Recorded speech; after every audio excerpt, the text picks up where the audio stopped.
Assalamualaikum warahmatullahi wabarakatuh. Bismillahirrahmanirrahim. Alhamdulillahi rabbil alamin.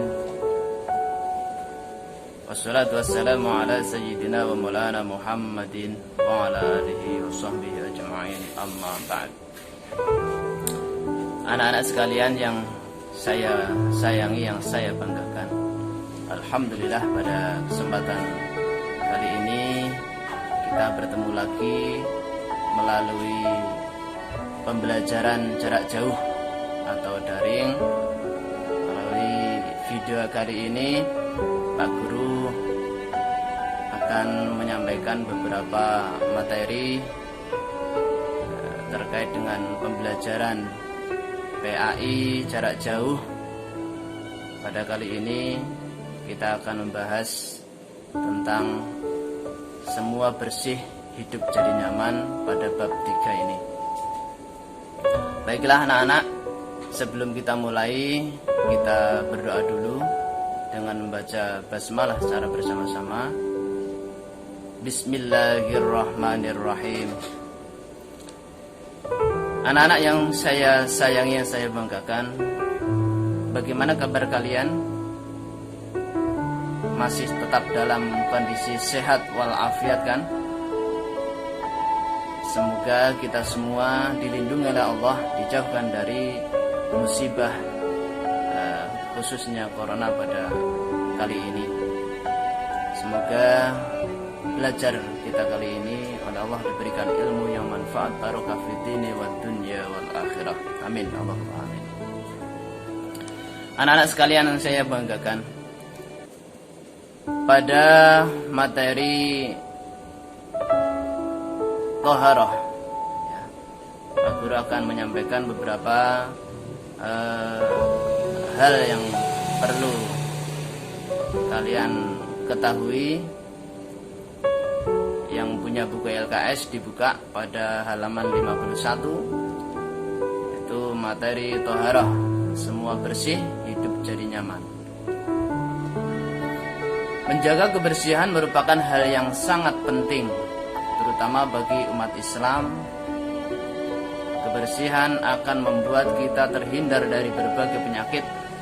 Kebersihan merupakan wujud dari kita bersuci. Bersuci adalah salah satu syarat yang harus dilakukan sebelum melaksanakan ibadah kepada Allah Subhanahu wa Ta'ala.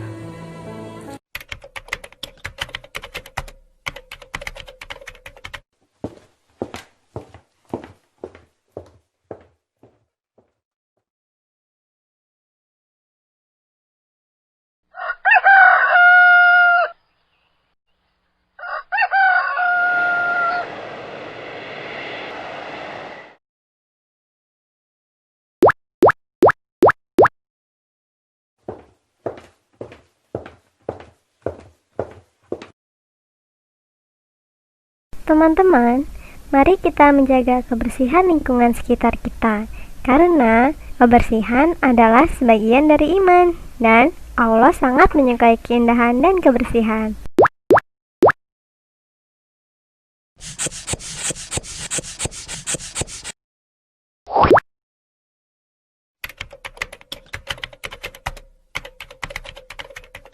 Dalam materi berikut, kita akan mempelajari mengenai bersuci atau toharoh. Mari kita ikuti bersama materi pada kali ini. Yang pertama adalah pengertian toharoh. Allah memerintahkan sesuatu pasti memiliki maksud dan tujuan. Seperti halnya Allah Subhanahu wa Ta'ala memerintahkan kita untuk toharoh. Setiap muslim wajib mengetahui toharoh, karena ini merupakan syarat yang harus dilakukan sebelum beribadah. Toharoh menurut bahasa berarti bersuci atau bersih. Adapun secara istilah, Taharah artinya menghilangkan hadas, najis, dan kotoran dari tubuh yang menyebabkan tidak sahnya ibadah, sholat, dan ibadah lainnya dengan menggunakan air atau tanah yang bersih. Misalnya mandi wajib, terus wudu, dan tayamum. Taharah juga dapat diartikan keadaan suci, baik lahir maupun batin. Suci lahir artinya membersihkan diri dari najis atau hadas yang melekat atau tumbuh di badan. Suci batin artinya membersihkan diri atau jiwa dari segala dosa atau maksiat, menyesali dosa yang telah dilakukan, dan tidak dengki. Anak-anak sekalian yang saya sayangi, yang saya banggakan, yang selanjutnya kita bahas bersuci dari najis. Pengertian najis secara bahasa adalah kotoran, ya, kotoran.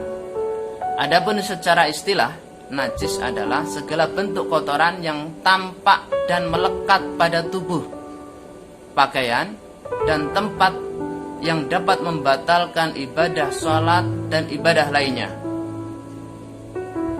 Najis dapat dibedakan menjadi 3 golongan, diantaranya yaitu 1. Najis mukhaffafah, artinya najis ringan. Najis mukhaffafah atau najis ringan ini misalnya air kencing anak laki-laki yang belum atau yang berumur kurang dari 2 tahun dan belum makan apapun kecuali ASI atau air susu ibunya. Cara membersihkannya cukup dengan memercikkan air pada benda yang terkena najis.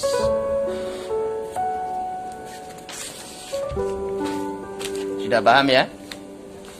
Jadi najis mukhaffafah adalah najis ringan. Najisnya air kencing bayi laki-laki yang belum berumur 2 tahun dan belum makan apa-apa selain ASI. Yang kedua, najis mutawasithah.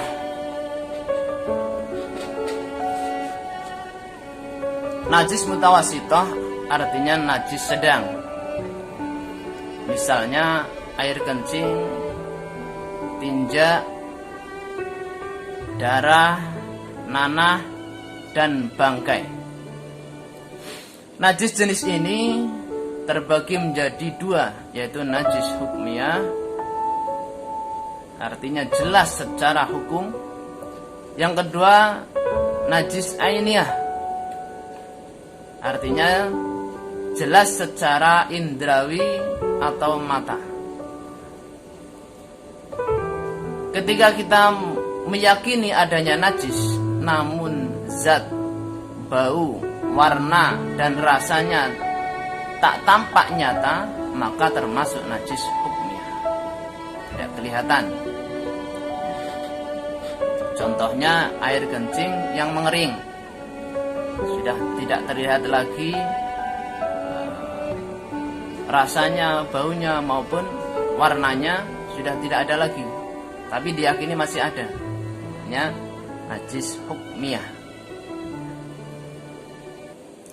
Cara membersihkannya dengan mengalirkan air di atas benda yang terkena najis sampai bersih. Adapun ketika kita mendapati suatu najis yang zat, warna, rasa, dan baunya tampak nyata, bisa dilihat, diraba, dicium, atau dirasakan, maka itu termasuk najis ainiyah, najis yang terlihat oleh mata. Itu harus kalau membersihkannya harus hilang, ya. Rasa, warna maupun baunya atau zatnya itu harus hilang, baru bisa dikatakan suci. Yang ketiga, Macam najis yang ketiga adalah najis mughaladzah atau najis berat, yaitu najisnya anjing dan babi. Ya. Jika sedikit saja air liur anjing menempel, maka terkena najis mughaladzah. Cara membersihkannya, bagian yang terkena jilatan atau air liur anjing atau babi tersebut dibasuh dengan air 7 kali sampai bersih, dan yang paling akhir dicampuri tanah yang suci, atau salah satunya di antara 7 tersebut dicampuri dengan tanah yang suci, baru bisa suci. Kalau hanya dengan air saja, tidak dicampuri dengan tanah, masih belum bisa suci, najis mughaladzah atau najis berat ini. Anak-anak sekalian yang saya sayangi, yang selanjutnya bersuci dari hadas.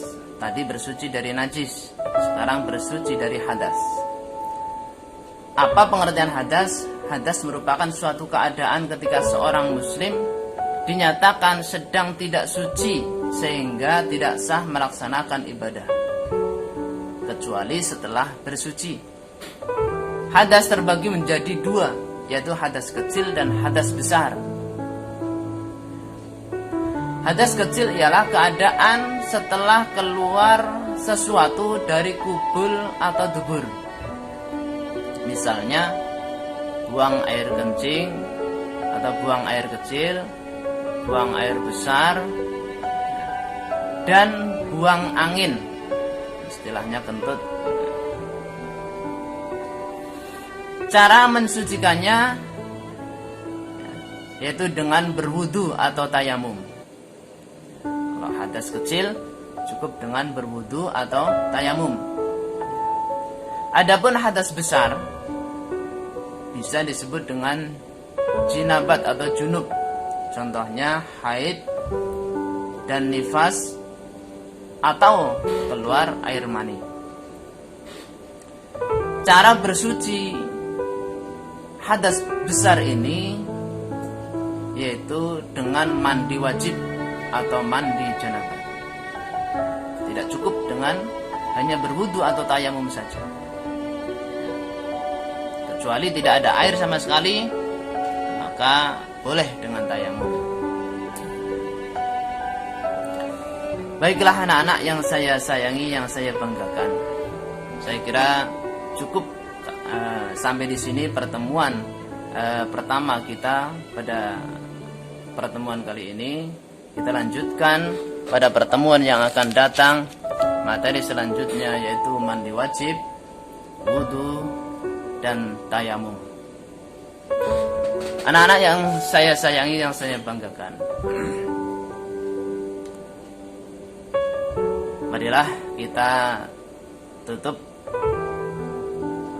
pertemuan kali ini dengan membaca hamdalah bersama-sama. Semoga ilmu yang kita dapat merupakan ilmu yang manfaat barokah fid dini wad dunya wal akhirah. Kita selalu diberi pertolongan oleh Allah, diberi hidayah oleh Allah, selalu semangat dalam belajar. Dalam kondisi keadaan apapun, kita selalu thalabul ilmi, kita semangat belajar, dan oleh Allah diganti dengan pahala yang besar, dengan diberikan ilmu yang manfaat barokah fid dunya wad dunya wal akhirah. Diberikan ilmu dan juga bisa mengamalkannya, diberi kekuatan supaya bisa mengamalkannya. Amin, amin ya rabbal alamin. Mari kita tutup dengan membaca hamdalah bersama-sama. Alhamdulillahirabbil alamin. Dari Pak Guru kurang lebihnya mohon maaf. Kita bertemu di sesi yang selanjutnya, yaitu